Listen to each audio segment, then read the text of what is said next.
A very good afternoon to you and welcome to CoreTV News on the Hour. I am Nena Nyama. President Muhammadu Buhari has directed authorities to tighten security measures in all camps harboring internally displaced persons to guard against the reoccurrence of the explosion which occurred in Yola, Adamawa State on Friday. He described the bombing, which killed at least 3 persons, as heinous and cowardly, adding that the terrorists were bent on causing fear and panic among the populace. The president, however, urged Nigerians not to be deterred, but to rise in unison to root out whatever is left of the terrorists in the country.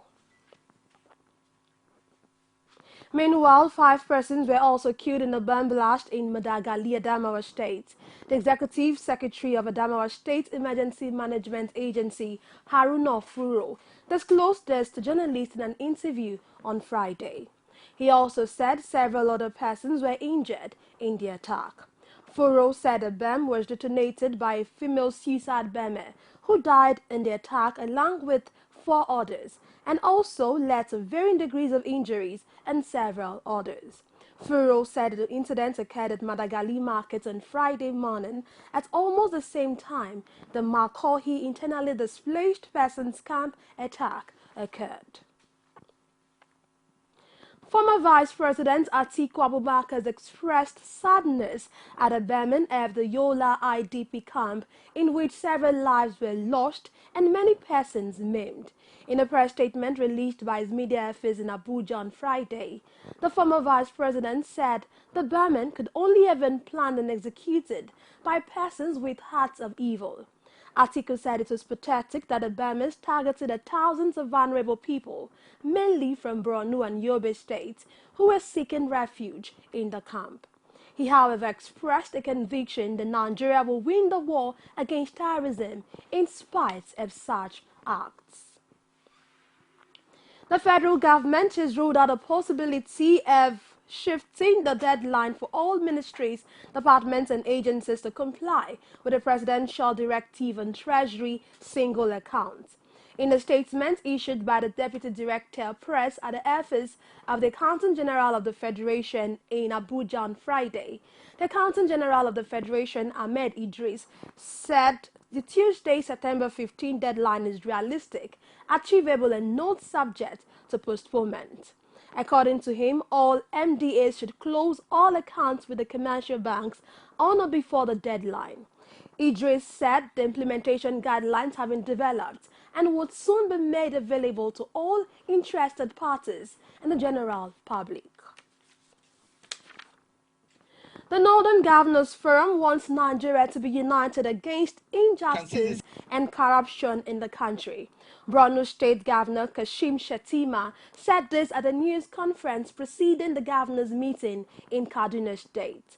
The governor, who spoke in his capacity as chairman of the forum, lamented that Nigeria is now seen as a country where corruption, unemployment and insurgency thrive. You can see the signs of sincere effort and genuine optimism to draw strength in our diversity and change the narrative of our troubled history in the interest of our region's history and indeed the rest of Nigeria.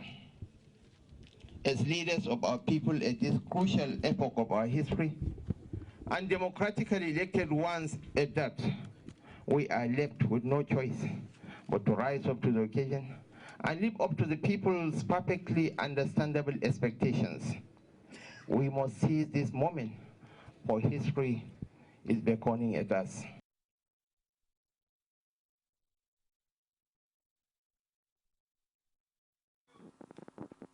Osho State workers have thrown their support behind President Muhammadu Buhari's anti-graft work to wipe out corruption from the Nigeria system. All labor union leaders in the state have unanimously agreed that unless the corruption is being wiped out completely, the nation will remain underdeveloped. Workers in the state have joined their colleagues across the nation to map out campaign against corrupt practices in the government. The anti-corruption drive of our president is holistic. It's not just financial, it's total. Since our advent here, we have committed ourselves to instilling the spirit of Omoluabi, which means it's good. The area you have touched is not an area we can explore in an open field like this. Yesterday, sir, Your Honor, Edo State went on here to say that he's giving order that we are going to receive a month's salary or half salary for state workers and 3 months half salary for local government workers. We said our own dear governor have never sent you.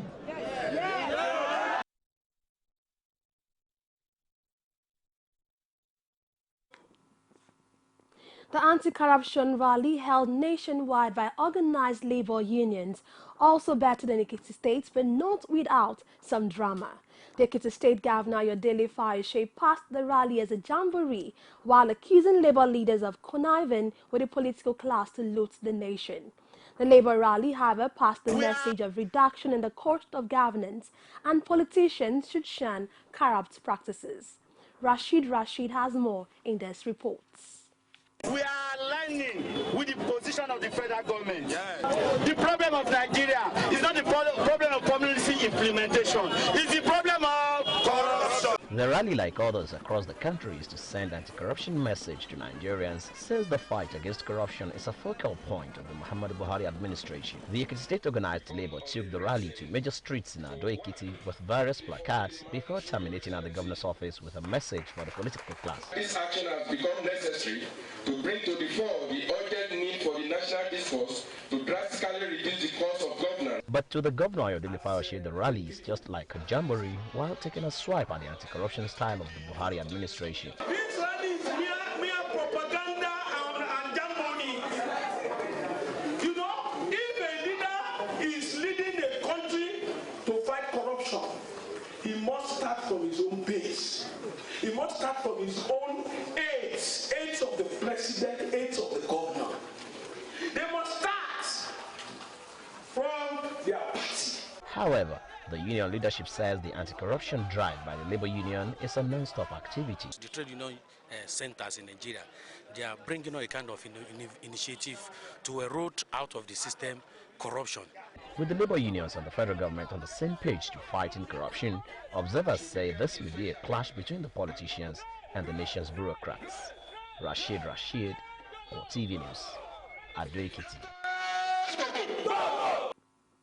Away from that, Governor of Plateau State, Simon Lalangue, has blamed the anti-graft agencies for the delay his administration is experiencing in his attempts to recover the past administration's loot.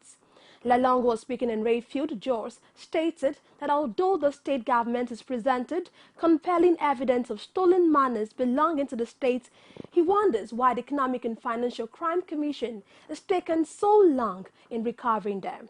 This report is presented from our studio. Simon Lalangue, who had earlier given 2 weeks ultimatum last month to alleged looters from the past administration of Jonah Jang to return their booty or face the wrath of his administration, has now blamed the EFCC for not assisting the state enough to recover its loot. He called on the anti-graft agency to, as a matter of urgency, swing into action and apprehend those that have been reported to it. The Deputy Governor made reference to it in his transition report.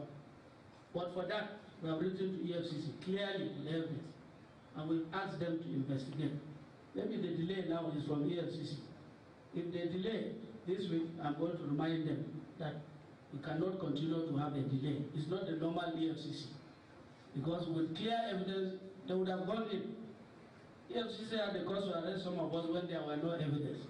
The SAT administrator lamented that the names of those involved in looting the state treasury have been submitted with evidences to the anti-graft body and hoped that they will do the needful soon in assisting the state to recover its stolen wealth. In a circumstance where a federal allocation came for local government for 2 months, and that salary, those salaries just got missing. Is that not naked stealing? How can salary get missing? The salaries were meant to be taken to local government. At the level of local government, if they were missing at the local government, we would understand. But from the state 2 months' salaries belonging to local governments were missing in the bank. Lalangue added that salaries and civil servants' welfare have become difficult due to the loot, and that the children of workers are finding it difficult to access good schools and medical provision. We'll take a break now and return with more stories. Do stay with us.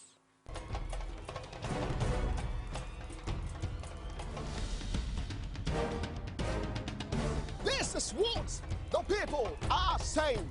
You don't run a big economy with generator. They need to do more in terms of energy and power. Many things to do for this Nigeria about lights, water, and new TT. For Nigerians that are not gullible, we know that good laws have done nothing good for this country. Buhari won the election convincingly. Talk to our husband that you should keep promise about what you said, and because people are watching you, you know, another election is coming. Because some people will strong for Yoruba land, will be strong man, you don't die. This nation is moving forward. The best is going to take place. The people giving voice to the voiceless. Glad to have you back. You're still watching CoreTV News on the hour. For more of our news stories, you can join us in the social media platforms, facebook.com/CoreTV News, and on Twitter at CoreTV News NG. And on our YouTube channel, youtube.com/CoreTV Liverspace News. The All Progressive Grand Alliance has named Umaru Goodman as its gubernatorial candidate in November 21 election in Kogi State.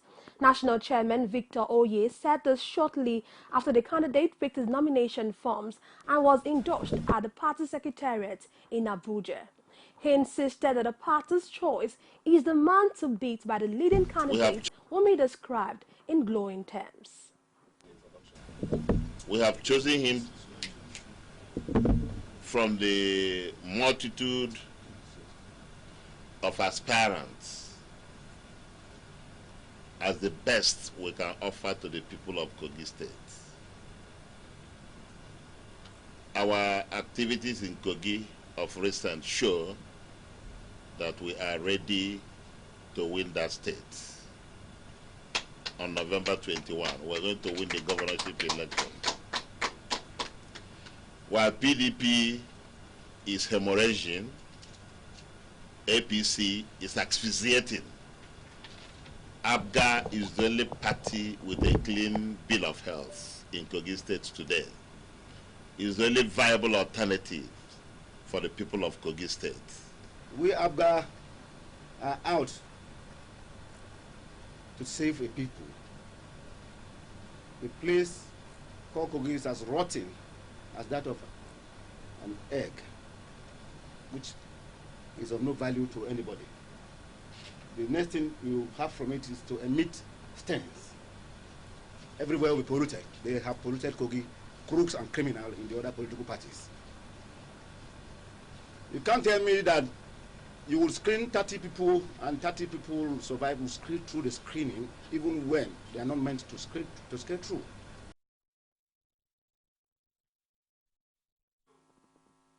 The Nigerian Air Force has been rotating members of its ground forces fighting alongside the troops of the Nigerian Army at the front line in the past 6 months. Spokesman for the Air Force, Dele Lalangue, said in a statement that the latest troop rotation is in line with the usual practice. He explained that it was aimed at reinvigorating the minds of the personnel and the commitment to the ongoing fight against the Boko Haram terrorists.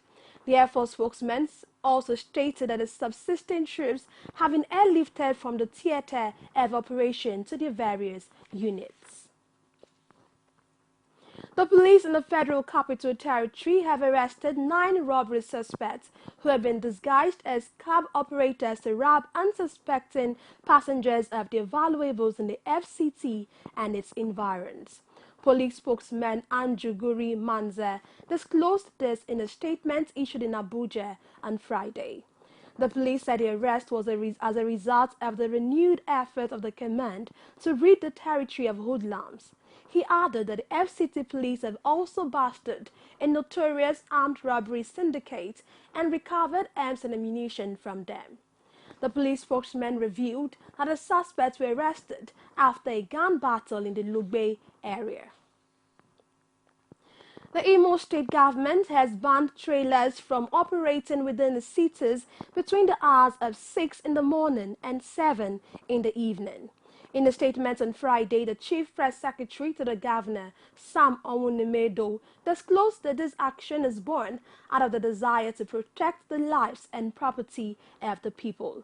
Onwumenedo further pointed out that this is also a bid to check the recent disasters caused by long vehicles in many states across the country.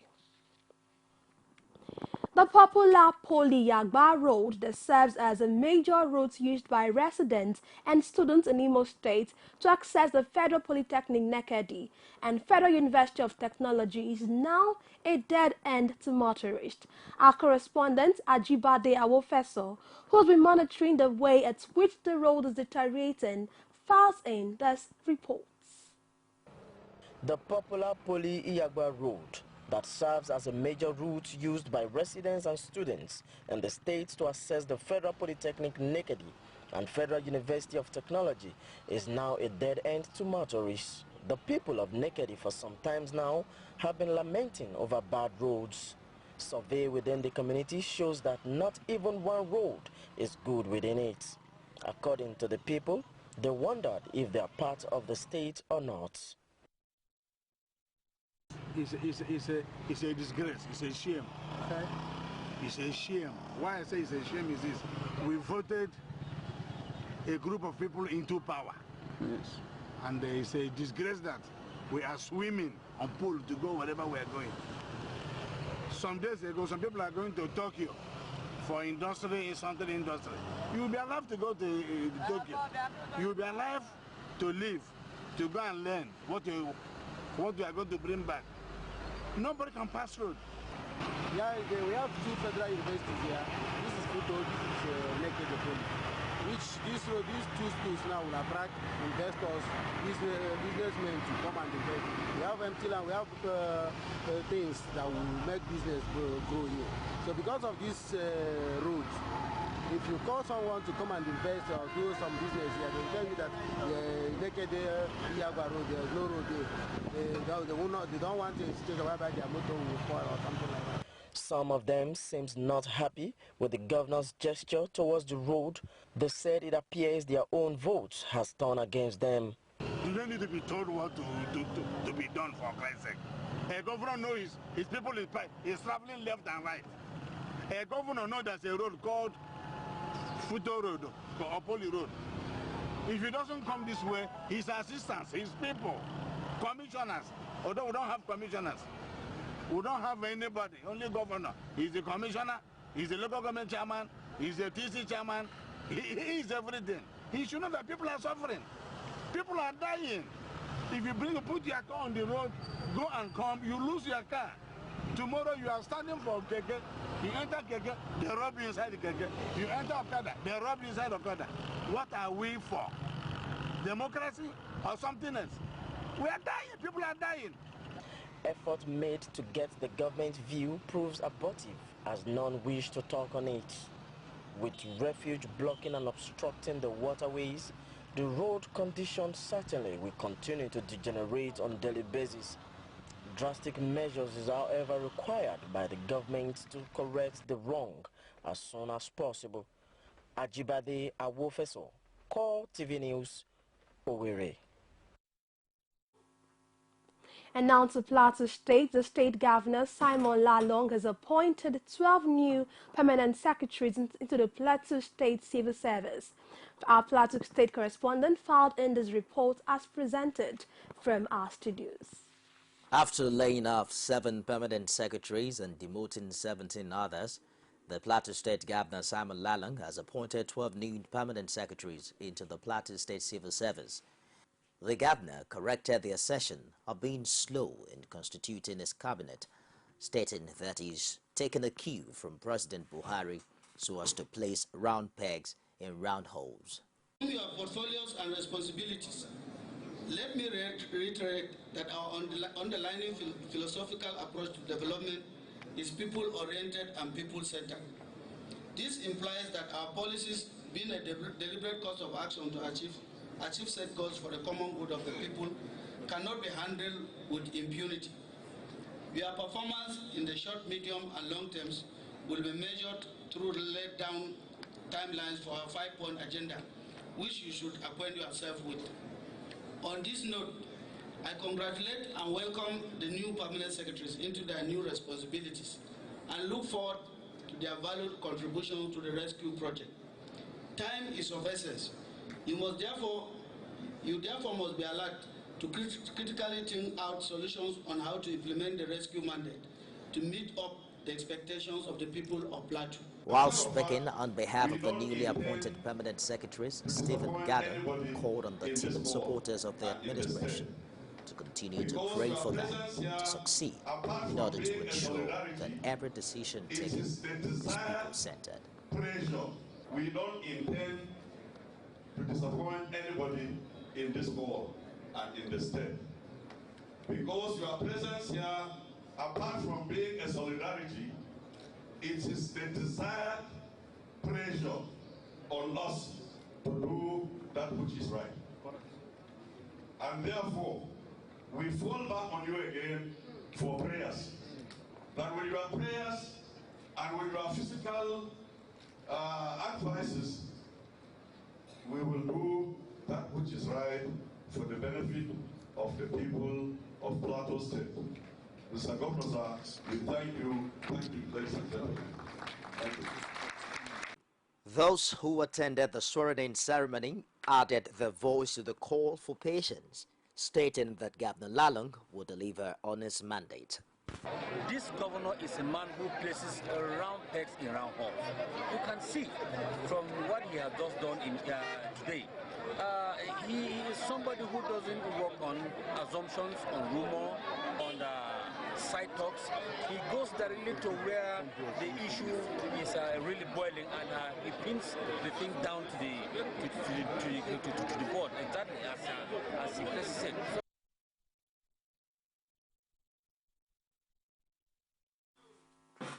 Away from that, the founder of the Synagogue Church of All Nations, T.V. Joshua, will today hold a memorial service in South Africa in honor of the 116 victims of September 12, 2014 building collapse at a church premises in the Ikotu area of Lagos. In a statement, the church said the memorial service is to commemorate the first anniversary of the incident, adding that T.V. Joshua has sent a delegation from Nigeria to take part in activities leading to the memorial. It will be recalled that T.V. Joshua had described the deceased as martyrs of faith, maintaining that they were on an appointment with God when they met their death, and therefore believes that they did not die in vain. And now to Saudi Arabia, at least 107 people have been killed and 238 persons injured after a crane toppled over at Mecca's Grand Mosque less than 2 weeks before Islam's annual Hajj pilgrimage. A spokesperson for the two holy mosques disclosed that a crane was brought down by strong wind and heavy rain. The Director General of the Civil Defense Authority, Suleiman Al-Amir, also disclosed that the dead and those injured have been taken to the hospital, adding that there are no casualties left at the location. And that's it on CoreTV News on the hour. Thank you so much for watching. I am Nena Nyama. Good afternoon.